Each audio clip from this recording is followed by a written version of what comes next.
Our first speaker for the second session will be Judith Schlesinger. She is, again, many things.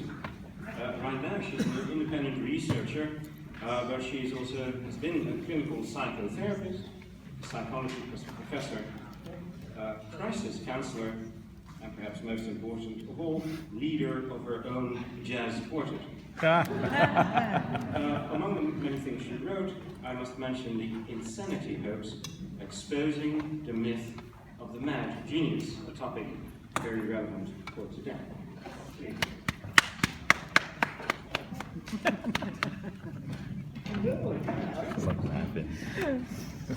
Thank you, Laura. Yeah. Is this?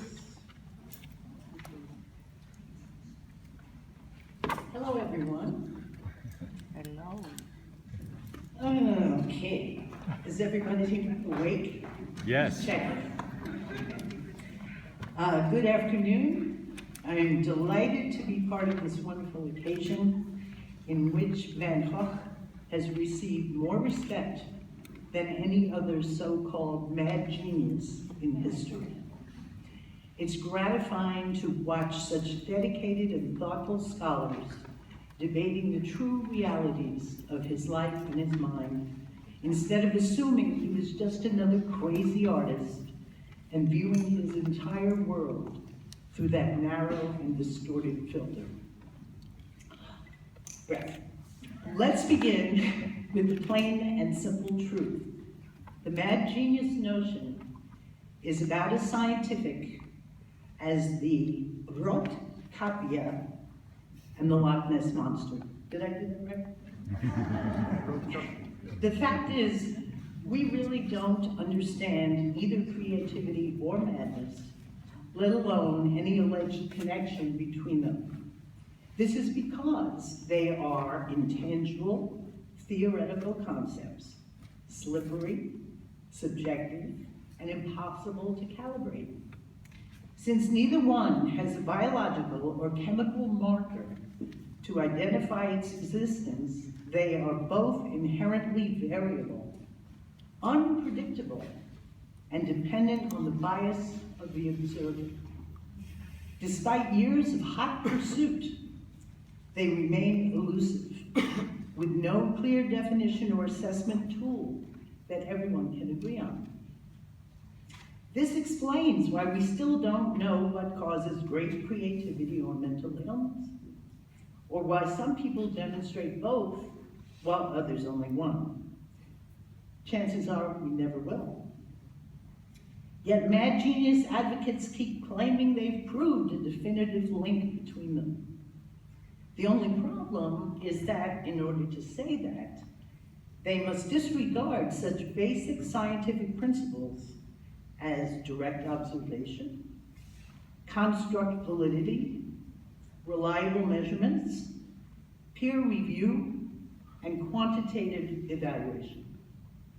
That's how they can run experiments without control groups, lacking the statistics that are usually required for the full and fair evaluation of any empirical claims.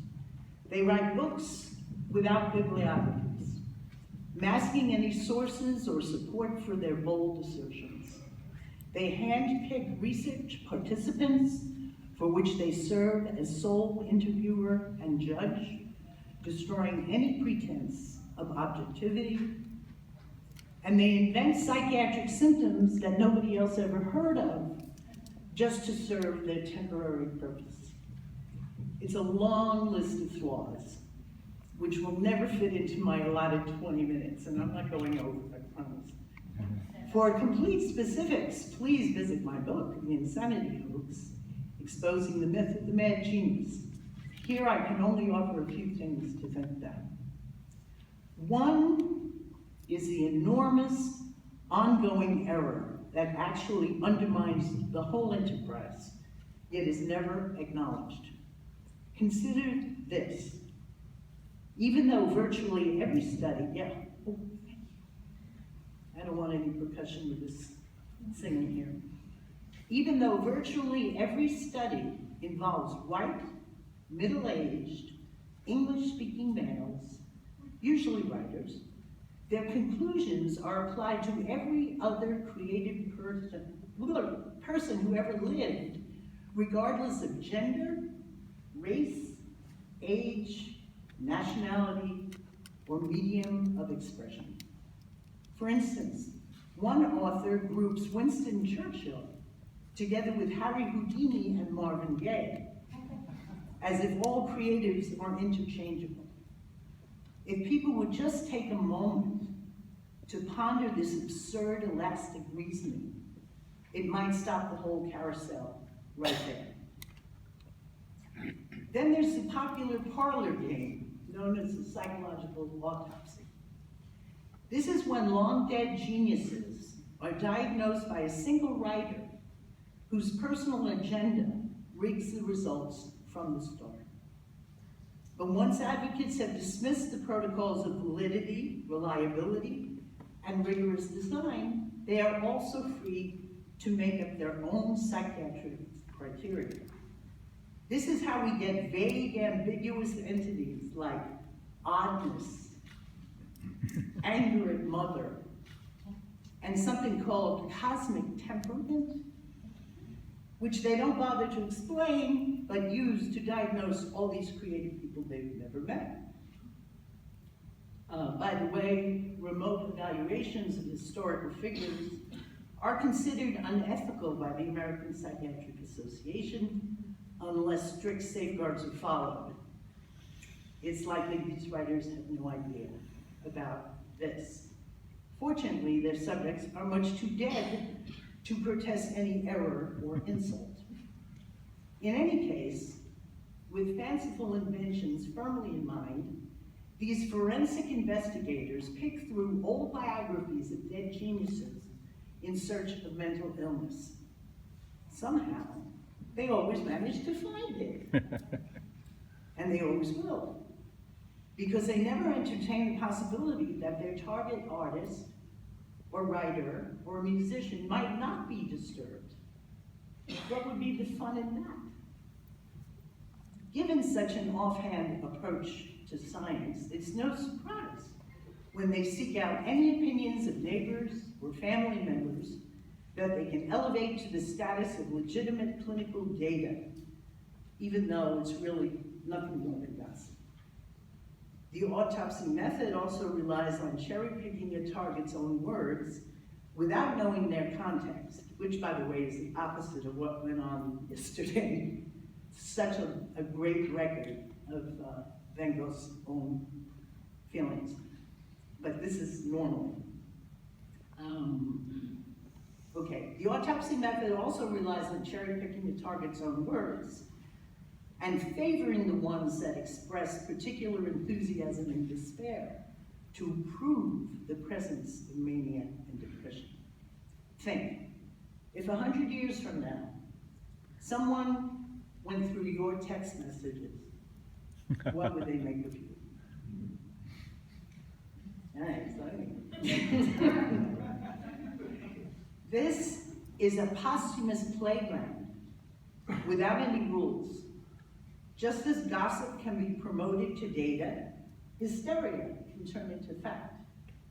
A number of 19th century English poets, reveling in their romantic image as crazy doomed geniuses, regularly produce page after page of swooning, breastfeeding despair.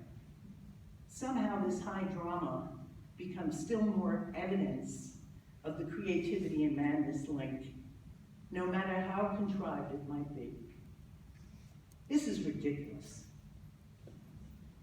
But the myth is so delicious that the public swallows it whole with no sign of indigestion. For instance, few will notice that the great Michelangelo appears on a famous list of disturbed geniuses without a single word of explanation. But in this magical realm, papers turn more easily. The confident claims of advocates is all that's needed to make it so, especially when delivered under the intimidating heading of science that few people will care or dare to challenge.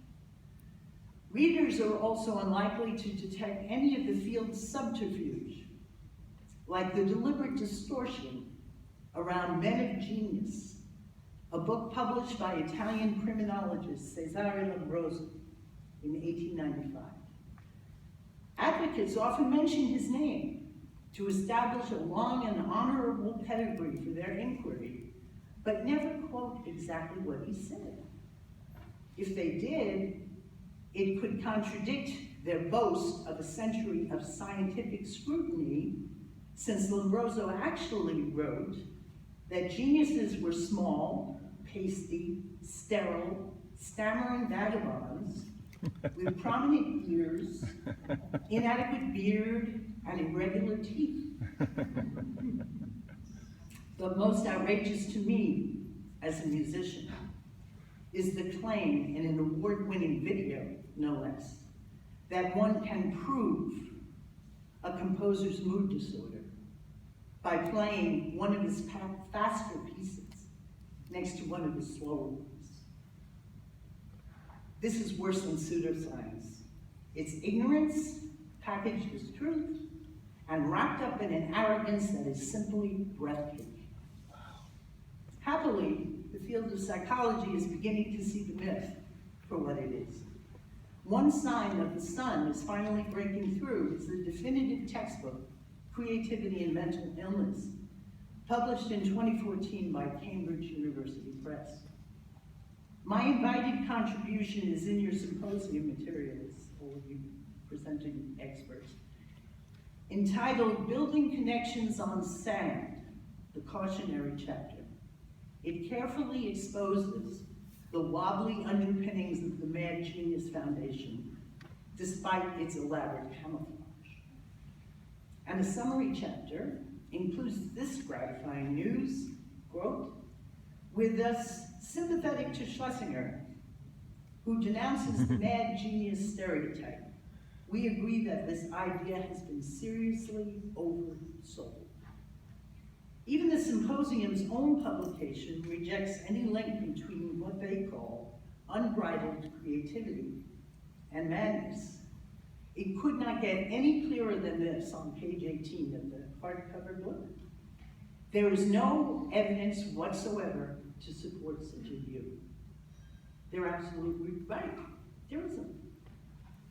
The only way to prove that creative people are more disturbed than anyone else is to collect a large and randomly selected population composed of both creatives and non-creatives, assuming, of course, that there is actually something called a non-creative person.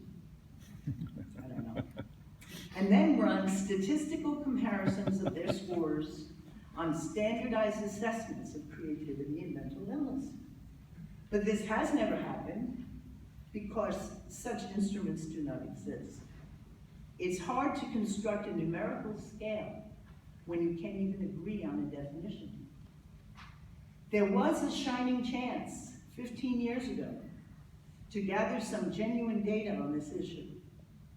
In 2001, the US government launched a $22 million study of 5,000 living people. They were individually diagnosed as bipolar by professional teams working out of 18 centers across the country, each using the identical criteria. It was a perfect time to learn whether an unusual majority of these folks were, in fact, creative. That would have been something real, finally. But nobody bothered to ask. The study's demographic questionnaire was more focused on whether these designated bipolars had a mortgage or a high school education than on whether they were creative.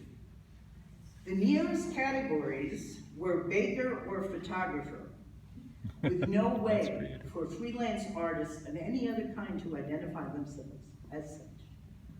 There wasn't even any place to confess a creative hobby. I called the psychiatrist in charge at Massachusetts General, who told me, quote, the study was not set up to look at such lofty things. I said, you just blew a chance to answer a 3,000-year-old question. No, no.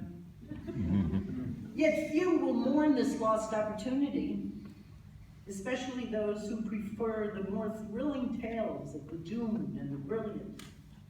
Certainly the media do not cover non-celebrity deaths, even the tragic and premature ones, with the same lingering fascination they show for the latest Robin Williams, Michael Jackson, Prince, or Van Gogh. Perhaps writer Anatole Broyard put it best when he said, "There are just as many disturbed and self-destructive bakers, but critics do not analyze their cakes." Truly, who wants to know if accountants are depressed or manic? Only their clients. One more critical and troublesome matter that needs to be addressed. In the rush to pin the label on the genius, too many writers ignore the psychiatric stigma that still plagues our society. It seems nobody wonders if all this reckless diagnosing casts any shadow on the lives of the long dead or diminishes their achievement in any way. I wish more people would think about that. There is some good news on this front, however. I once emailed 52 brilliant jazz musicians to ask how they felt about their mad genius reputation. The 35 who responded all reported the same thing, that they were far too busy making music to worry what society thought of them. That was very particular. I'd like to end this talk with a question and then suggest a label of my own. Now that Van Gogh's misfortunes have been so well documented, must we continue to fixate on his worst moments rather than on his courage and resilience? He left us many great gifts despite his struggles, not because of them. For my part, I'd much rather celebrate his creativity than diagnose it. But if we must settle on a label, here's a good one to contemplate. Although it will never appear in a psychiatric manual like the DSM-5 or the ICD-10, I believe it captures his essence pretty well. So here it is. At least for me, it's enough to declare that Vincent van Gogh was a hero, pure and simple. End of story. Thank you.